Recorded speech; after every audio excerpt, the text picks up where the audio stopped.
हाय guys, good morning. केनता अच्छे समस्ते? आशा कर भलथिब समस्ते। मुझे भी भल अच्छे। आईटा देख मुझे मोर पु के जो स्कूल छाड़ी जाऊनी गोटे गाईटे माने जरी जुरा पॉलिथिन पतर काଣା खाई खुआ देला एटा तार माने पड़ी आई बहुत तार कंडीशन ठीक नहीं न खराब अच्छे। आ 6 बजे ए गोटे बाबू के पचराली 6 बजे एंता बोलिकी दुई तीन टा पिला आसिक तार संगे हेते बेली ताके डॉक्टर फक्टर डाकिक है जेनता कि पशु मानकर डॉक्टर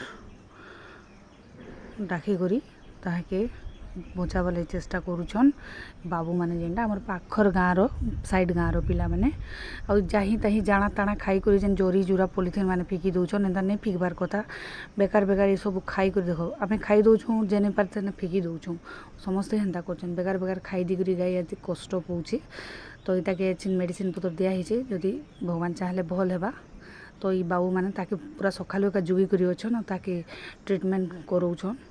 और प्लीज जहाँ भी जहाँ भी बाटे घाटे जाना भी खाइब जहीं तहीं नहीं फिकब देख फिकी दौछ से गोटे माने केते कष्ट पाउछि गाईटी।